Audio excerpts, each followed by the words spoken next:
Welcome to Civitalks. I'm Bella, and I'm a rising senior at Francis L. High School. My name's Reese, and I'm a third year at Truman State University. My name is Riley, and I'm also a rising senior at Francis Howell High School. And I'm Emily, also a rising senior at Francis Howell High School. All right, so let's start the discussion. So, Emily, I wanted to bring up, most of you will remember that a very controversial bill was passed in the Missouri legislature back in May about abortion rights in Missouri. Several petitions have been filed within the Missouri legislature to turn it into a ballot issue in the fall. If that were to happen, if it were to turn into a ballot issue, how do you think it would pan out in the state?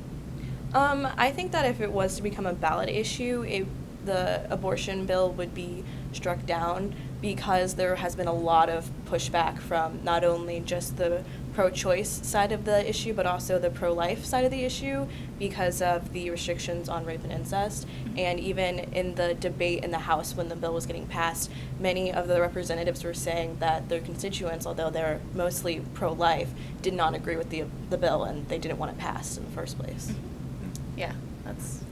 I'm not entirely positive about that. We put social issues on the ballot in Missouri once before, or twice before actually. About a decade ago, we put a constitutional amendment that would ban same-sex marriage in the state on the ballot, and it passed in every county except for St. Louis City. And that was only about a decade ago. Well, I guess 15 years ago now. I keep thinking it's 2014. Yeah.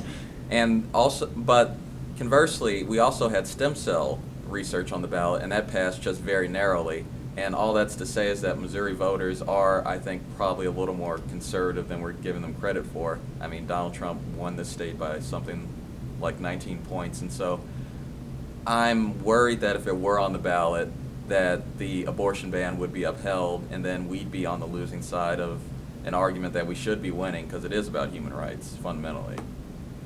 But it's also the question of who even bothers to go out and vote in the first place, which is always the question. But I feel like more people that are more like pro-choice are more outraged by this decision and then therefore are more likely to go out and vote, which I Yeah. think will be the difference, because I think the more conservative side are like, it's already a thing, why are we talking about it? I'm not going to want to go out there. Yeah, So I and think it is it's like a 2019 ballot. It's not like people are going to be going out anyway because it's a general election or midterm. It's primarily going to be local issues and ballot issues. So I think you're just going to get people from like the extremes of both sides, like very in favor of the bill and very much not in favor of the bill. Mhm. And I'm not sure how that would pan out.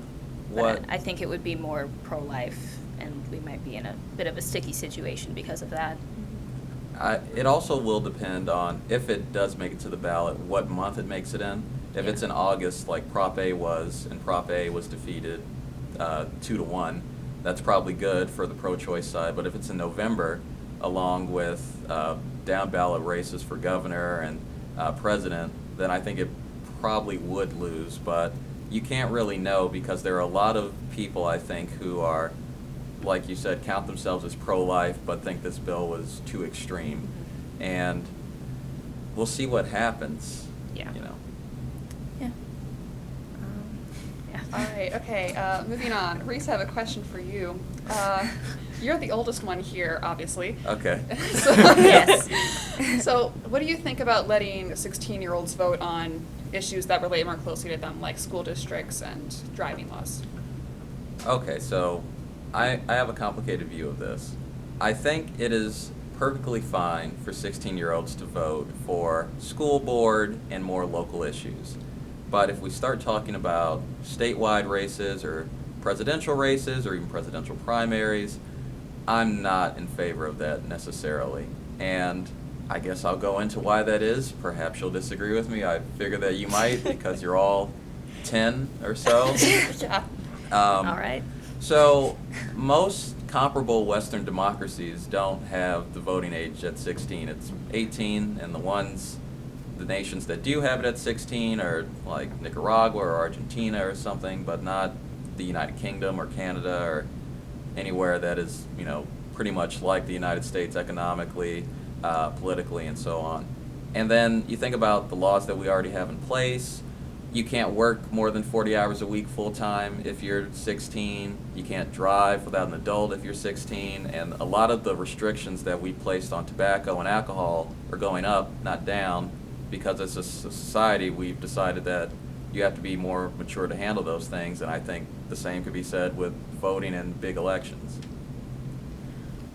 I do see where you're coming from, but my thing is that in Austria, they actually have lowered the voting age to, I believe, 16, and if it's not 16, it's 17. And they've actually seen a really big jump in, like, their voter turnout because a lot of the 16, 17-year-olds who are going out to vote often bring their parents, and it gets more people involved in that. So I think it would be, like, a good way to increase the voter turnout, but then also you're talking about, like, some of the issues that, like, people say that, 16-year-olds work and they drive a car, and some of those things do affect them. And I also see where you're coming from. You can't work, like, more than 40 hours a week, but you're still getting an income, and most 16-year-olds do still drive a car. And I also think that we've seen that a lot of 16-year-olds, or not 16, but, like, younger people are able to kind of, like, understand what's happening, as we've seen with the March for Our Lives movement, and also, like, almost every single revolution and political movement was done by either college students and even younger. And also in Missouri, you can be tried as an adult when you're 17, so then what we do with the prison systems and everything affects them. And I just think that there are some things that 17 and 16-year-olds should have a say in, but they're not able to. And then also I just think it would help to, increase the voter turnout, which is a very big problem in our country. I don't know how, I agree that I think it would increase voter turnout because honestly, it's a pretty low bar as it is in the United States. But I don't know how comparable Austria is to the United States because they're a much smaller country and they have, different issues than we do. But I digress. But I think maybe 16. I'm not sure about 16. I think it would be good for school board elections and things like that, local issues. But when it comes to national issues, I feel like it's a bit much for, like, younger voters, in my opinion. I'm not sure that it would increase voter turnout because the lowest turnout among any demographic is among young people. And I think average turnout is something like 50-something%. So unless 16 and 17-year-olds are going to vote higher than 50%, then it would actually lower turnout. Yeah. I mean, like the people that I know, like you guys, I know you guys would vote. But I also know that, like, out of everyone in our, like, grade or in our school, that number would be relatively small compared to, like, the number of people who are actually civically engaged in voting. But, yeah, that's just my... Also, if I'm not mistaken, I think Austria just elected a comedian as president. Yeah, and, that's fair. But I mean, also the young people. But also look at who we elected. Yeah. And that was the We older... elected a reality TV star. I Yeah. set you up for that, and I don't know why I expect you to say that. Yeah. I'd like to pivot to something perhaps more local. St. Louis, we know her, we love her, we live in her. And interesting way of phrasing it. It is an interesting way of phrasing it, but a lot of us will be leaving her to go to college, and there's a question of will we come back, and why should you come back, or why would you not come back? I personally will be coming back. I plan to, live here for the remainder, and it's because I love the city. I think it's a great place to be, but I know that's not a necessarily shared opinion, so I was curious of what your thoughts are. Anyone? I personally will probably not be coming back. I am definitely leaving for college. Sorry. And my main reason for that is because what I want to do as a career is, like, I would love to be in foreign service and be, like, part of the Department of State. And I can't necessarily really do that from St. Louis and in Missouri because, you know, the Midwest, I kind of need to be in New York or DC. And I also I'm like, I don't know, I've traveled around a lot and I really like to travel, and I think that being in a city like New York or DC where it's easier for me to access like international airports and stuff like that makes it easier for me to travel and do First what I of wanna all, be. Missouri has everything you need. We have the Ozarks, we have Kansas City, we have St. Louis. What else could you possibly want? Riley, what about you? I'm also leaving for college, mainly because my major involves water and more than just a river system that we have here, and so I kind of need to be away. And also my major, wherever I get my major, I have to stay there because that's the environment I've learned since going into environmental sciences. But a big reason that I'm not coming back is, one, I don't have any family here other than my family, and once my brother graduates, they're leaving for Florida. So, love that. But also, it's just you like the city. I don't like the city. Even I live in more of a rural area, and I don't like it out there. I have opinions that clash with other people's. I don't feel like I fit in here or that I was ever like more welcomed here, I guess. But it's partly because I live in such a disconnected area of the city and the county, and I feel like St. Louis like culture and ideas is very closed off from anyone who's not willing to accept them from the outside. So, but that's just how I've experienced it and why I'm not coming back. Yeah, I like the city, and I would like to go to the city. But honestly, I'm not really sure whether or not I'm going to return. I know for a fact that I need to leave for college. One, for like the experience of leaving, and then two, there's like very few in-state schools that have my major. So I kind of have to leave. But as far as post-college goes, I wouldn't mind coming back here. I don't think I wouldn't hate it. But I also like other places too. So I don't know. We'll have to see what happens. I don't think there's anything wrong with places that aren't St. Louis, other than that they aren't St. Louis. Which, you know, St. Louis, for whatever problems that it has, they are not unique to St. Louis. They're everywhere, except for that whole thing where we're a separate county and city. That is almost entirely unique to St. Louis and maybe two other places. Unless you really want to move to Baltimore. Really want to move to Baltimore. But it has, you know, a lot of great opportunity. It does have like a rich culture that I guess can feel exclusive if you're from some of the exurbs like St. Charles or Jeffco or Franklin, anywhere else. But it is just, it feels like home to me. I feel like I have like a duty to make it better because of whatever faults that may exist within it, and it would be easier to go somewhere else. Might be more fun to go somewhere else, but you know, sometimes the thing that feels right isn't always the thing that is like fun. And so I'll be here as long as St. Louis will have me, assuming that, you know, I don't do anything to get moved out. That would be quite an event. There are some things that can get you moved out of St. Louis, though, currently. Well, maybe not St. Louis, but definitely the state of Missouri. Yeah. Our neighbors across the river in Illinois recently legalized marijuana for recreational purposes, and that is a question here in Missouri. Legalizing recreational marijuana, of course, could reduce the number of nonviolent offenders in prisons and create a new tax base in Missouri. But some people have argued that there are some unforeseen consequences that could arise relating to the youth or driving under the influence, and that results in other states have been mixed. I'm curious to what you think about this, Bella, that the pros and cons of legalizing marijuana in Missouri. Well, I think it depends on how we go about it. I know there was, which ballot? There was like 3 things on the ballot last year that talked about legalizing it for medical purposes, and I think at least one of them passed.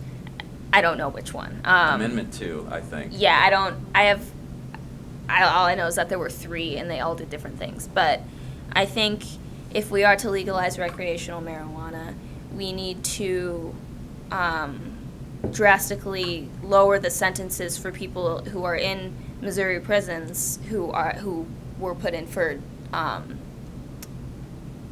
what's the word? Having it, like having Possession. Possession. Yes, possession. Because I think we need to start treating, you know, any sort of addiction like that as like a medical issue, not a criminal issue. But that's a whole different debate. I think, I'm not sure how it would go down as a health thing, because we do have the opioid crisis. Like, it has hit Missouri pretty hard, especially like in St. Louis. But I think marijuana is better than heroin, I think, in terms of addiction. Bold statement. Great I don't know position. about that. Do you have any research to that? I don't know. I feel like it's like less likely to kill you, is what I'm saying. I think I was watching a show called Adam Ruins Everything, and he was doing a drug yeah. episode. Yeah. And I've seen that at least episode. this was from a few years ago, I believe, but it was something about how, like, 300,000 people have been killed every year from alcohol and like tobacco, Yeah. but 0 people die as a direct result of like marijuana. Yeah. And if they do, it's because it's a gateway drug, but that's just because it gets you involved in the legal legal areas of obtaining the drug. And Yeah, I think if we legalize it, that'll make it a little, that'll kind of put up a wall between obtaining marijuana and obtaining other more like harder drugs, you know? But Emily, what do I you don't know. What have do to you say think, to Emily? people who talk about the effects that this could have on children if marijuana were legalized, that children would have easier access to drugs? I do see that as a concern, but I also think that if we legalize it, we're more able to regulate it. Mm-hmm. And, you know, right now it's illegal, yet children, teenagers still get a hold of it. And if we legalize it, then we can make sure that nothing else is put in there, because we've seen that happen where drug dealers are put in like heroin and other like types of other drugs, and they don't really necessarily know what they're smoking or taking. And so I think that although it'll be legal, if teenagers and younger children get it, like a hold of it, it will overall be safer than it is currently. yeah, it's like in Mean Girls when they're like, if you're gonna drink, I'd rather you do it in the house, you know, like the state has some sort of like, I guess like supervision over Is Mike how. Carson the mother in this example? That's a terrifying image. I'm not going to answer that. I'm going to pivot the conversation towards another hot topic in Missouri about guns, and in the wake of a lot of these school shootings that have been going on for decades, but you know are highlighted now because of March for Our Lives. There's a lot of talk about guns being allowed on school campuses for students, security guards, and teachers even. Riley, what are your thoughts on that? I think that if, as always, in my mind, if we put in the proper background checks and psychological tests, then it's okay for anyone to carry a gun, like whenever. I'm one of those people. But directly with the idea of having guns on campuses, I truly think that students and teachers would feel safer and more secure if the teachers were to have them, or the security guards, in a safe way. And I know there's always the risk of like another student grabbing the gun and shooting someone, but I know that I would feel safer with having a gun there in case someone else tries to attack our school than just hoping to lock the doors and put a sheet over the window, because that's what's going to keep us safe. They don't know that we're here. Like, all the cars, they're just there. They're just always there. Yeah. But, like, so I just feel like those extra security measures in the school would make me at least feel safer. I would, I'm going to kind of like contradict you on this. I would feel less safe if teachers were allowed, or like if school staff was allowed to have guns. Maybe like, because we have the like school officer, the police officer that kind of hangs out. I forgot what, resource officer. But, and like, I don't think I would be completely uncomfortable with, you know, that person having a weapon, but even then, like, some of my teachers are, like, I don't feel like I could trust them with a gun and, like, having that on them. But that's just me. This was an idea that was in the Missouri General Assembly just this year. It didn't make it through this time. I think next session might be different. It is constitutional, it is legal. I don't know if that necessarily makes it right, which is a conversation I've had with a lot of people. Just like literally, there will be 0 gun deaths in a room with 0 guns, and I guess the odds of a gun death go up as you add guns to a room. And, perhaps a campus full of sleep-deprived, emotionally distressed teenagers is not where you'd want to have firearms. Maybe I'm wrong. That's not my major. I'm not in gunology, but it just seems to me like this would not be a good idea or conducive to like a safer environment. It might work for more like specific districts, like if you're a very rural school district, you're out in the middle of nowhere. I hate to lift lines from Betsy DeVos, but maybe there are grizzlies. I don't know. Maybe you can justify having a gun in the vicinity, but I think for the great majority of people, it doesn't really make sense just logistically to have guns strewn about campus. I mean, even like currently, Missouri doesn't have a requirement that you get a license to concealed carry, and open carry is legal. So you could have a gun on most college campuses, maybe not in the dormitories, but just walking around. And so I think these discussions about getting guns in the schools are more political than anything else. It's not about actually making anyone safe or not. Yeah. Because the law's already there.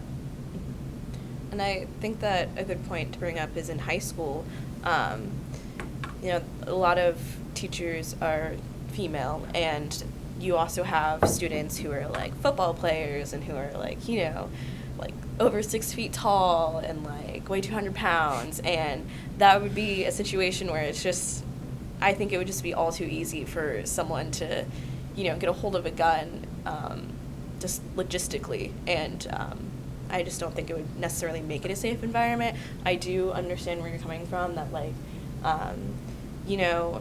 like what do you do against a shooter in a school? But I also think that if like a resource officer, if they have guns, I think that would be a better situation than teachers and like students in like high school especially to have guns on them. Yeah, and teachers, I feel like they're just not paid enough to have to, be, they have to teach, 7 classes a day, and then they have to kind of be there for their students if they're, a good teacher. And then they're also now being asked to be like a security guard of sorts when there's already people that can do that I feel like I can trust more with a gun than someone who was, thrown in a, training seminar thing over, not seminar, but, training thing over a weekend and,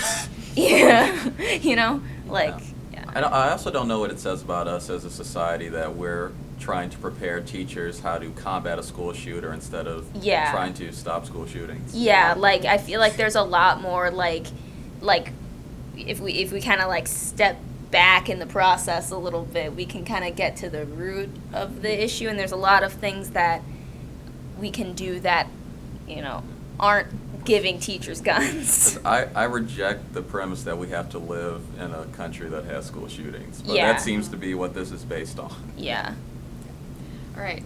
Still talking about schools, the economic disparity between all of the schools in the St. Louis area, St. Louis County, St. Charles County even, is like insane. Izzy, do you have an idea about how we could fix it, or if it's a good idea and how we should solve the issue? So I think, and I think they did this up in, was it Vermont? I think it was Vermont. They basically like took all of the schools under the state's education department, and all of the taxes were collected for the schools, and then they kind of evenly distributed it based on the amount of students in each school.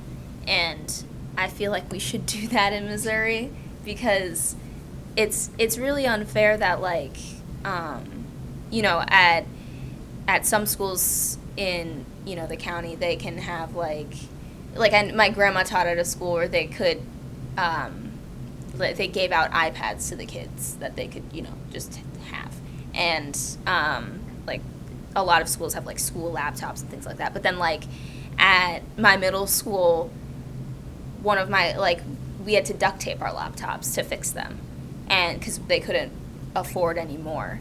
And I feel like that's just kind of unacceptable. I feel like if we're looking to give everyone an equal opportunity in life, then we need to, actually have equal funding for schools, or like at least equitable funding.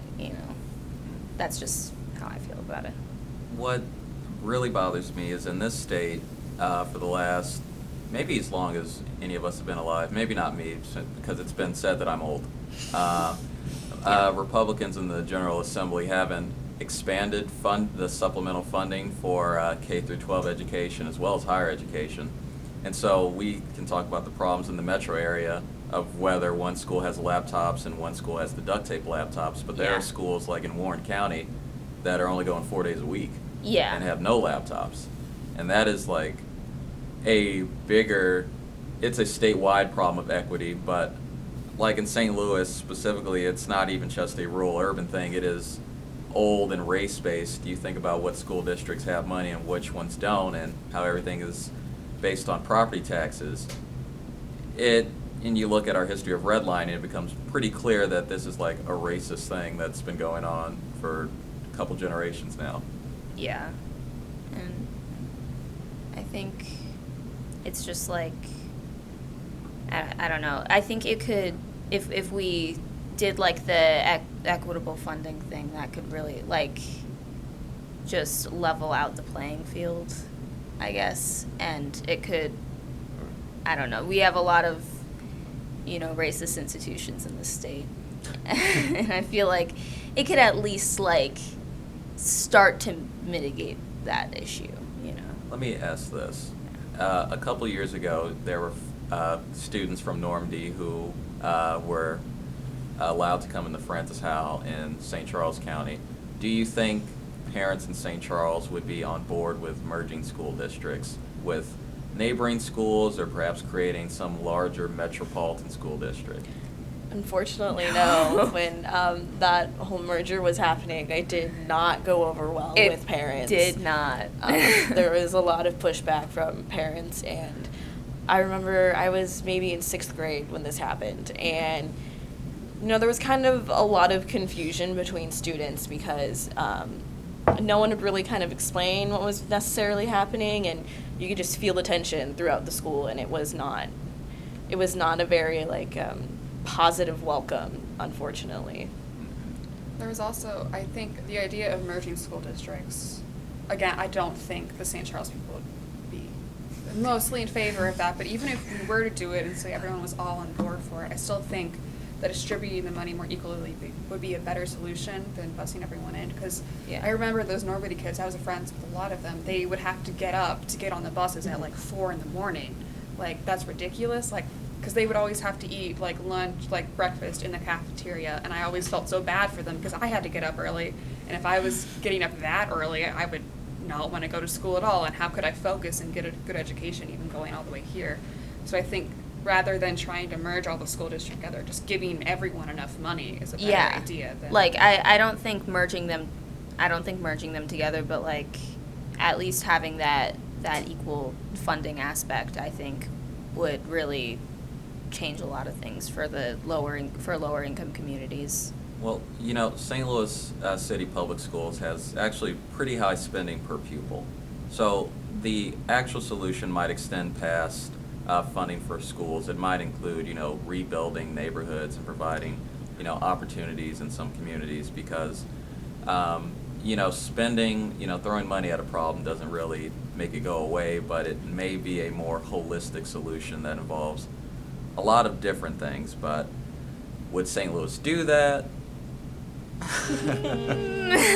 Debatable. Well, debatable. Yeah. Well, that was part of our inaugural session of Civitalks.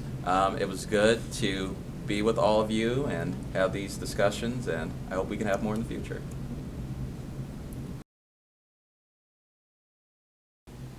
Welcome back to Civitalks. It's now your turn. All right, let's take our first caller.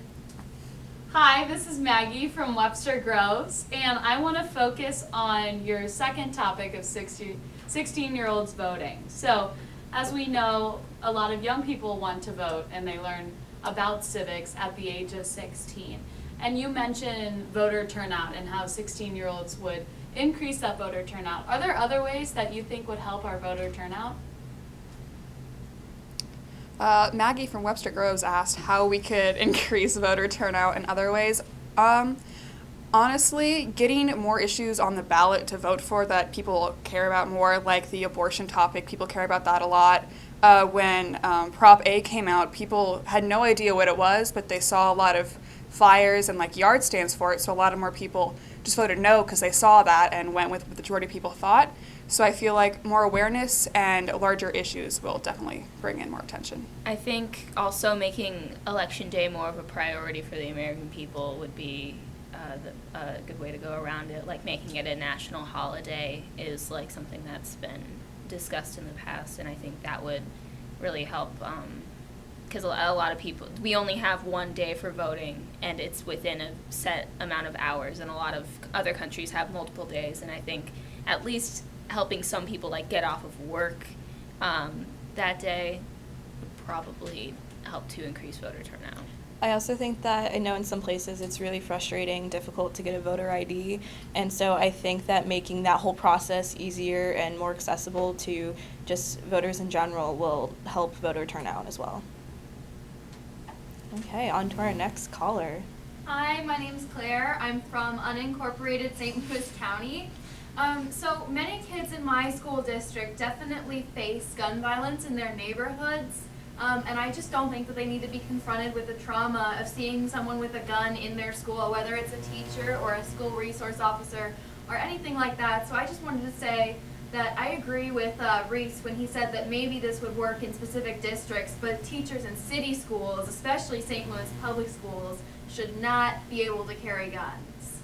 So Claire from unincorporated St. Louis County just brought up the fact that a lot of students in her school district and area have a lot of gun violence in just their city and area, and so it can be sometimes traumatizing to see teachers and other staff members with guns, and so she doesn't agree that teachers and other staff members should have guns in schools, and I also agree with that.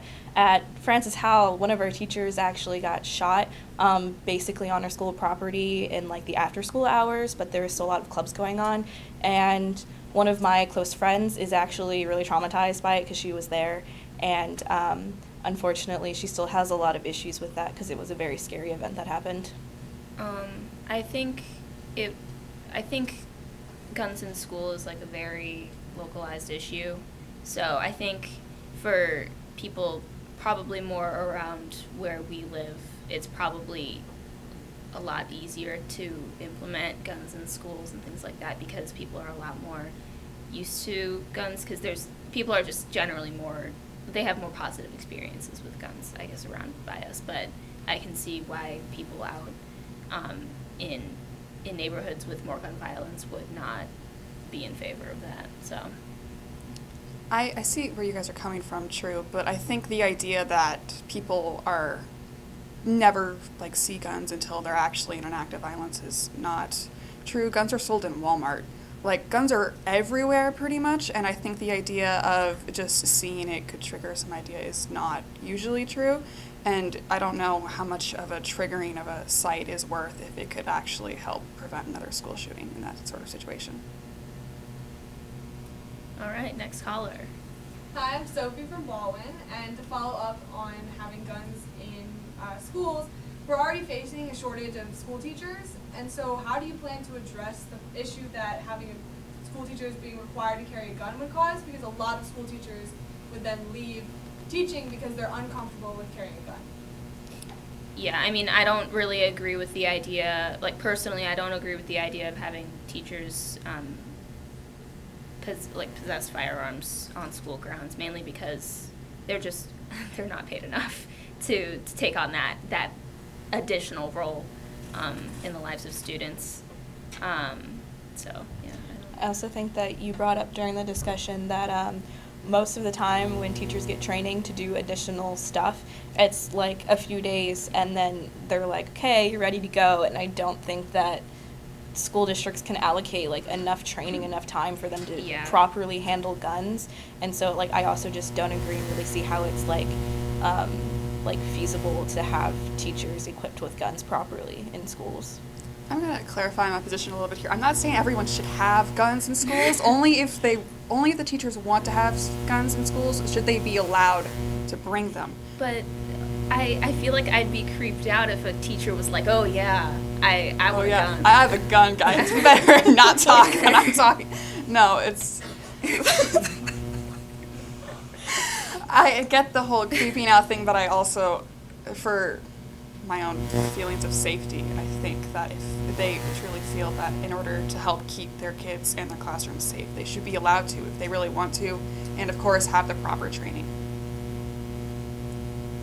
I'm Katie from Wildwood, and I would just like to point out an inaccuracy someone on your panel said with Reese saying that when you're 16 years old, you still need a parent to drive. Actually, it turns out it's only true if it's between the hours of 1 to 5 a.m., which if you're a 16-year-old out through 1 to 5 a.m., I don't think you really care about the law and you're going to be voting anyway, so I would just like to point that out. All right, so Katie from Wildwood brought up the fact that Reese, in our discussion, inaccurately claimed that you can't drive without a parent at 16. We acknowledged this after the discussion and corrected him. In addition to the 1 to 5 a.m. thing, you still can, if you're going to work or school, can you drive at that hour? You just have to prove it. Yeah. So Reese was wrong. Yeah, Reese was wrong. Like he acknowledged that he was wrong in that. Yeah. Yes, after the fact. Yes. So next caller. Howdy. I'm Gabe from South St. Louis City. So in regards to the teachers carrying guns, or like guns in schools, I think it's one thing for, like a trained resource officer or like professional security guard, or even, I suppose, a cop to have possession of a firearm in school. But just go ahead and imagine like your physics teacher or like your history teacher packing the heat at school. Would you trust them to carry a gun? Not only in the sense that like, oh, they've got the training and like they're emotionally stable, but even just pure accuracy, would you trust them to be the ones to have to take the shot to protect the school? To me it seems sort of almost more dangerous to put guns in the hands of certain teachers. And while I'm sure there are teachers who would be totally qualified to carry firearms, I think that there are a lot who would scare me more to have a firearm than others. Yeah, some people shouldn't have them. That's a fact. Some people shouldn't have them, but I feel like there are enough in a situation like that who would use it responsibly, because I actually would trust my history teacher specifically with the gun, but I don't think she would carry it. But She wouldn't. I think there are certain people that have the responsibility and are just strong enough morally and know when is right, when is wrong to use a firearm. Next caller. Okay, hi, my name's Claire, and I'm from the Baldwin, Manchester area. So my question deals with unequal laws applying to half the population and not affecting the other half. So with the whole pro-choice, pro-life abortion situation, a lot of people claim that we shouldn't have a law that affects half the population that doesn't affect the other half. But in our history, we have had a law such as the draft, which affects half the population and not the other half. So my question is, how do you guys feel about women being required to register for the draft? Well, okay, so Claire from the Baldwin area just brought up the point about how the draft only affects one half of the population, much like how abortion only really impacts one half of the population. I guess my position on women being registered in the draft, I think women should have to. I think it's like, it's a feminist issue. Like, you want equality for everyone, so like I think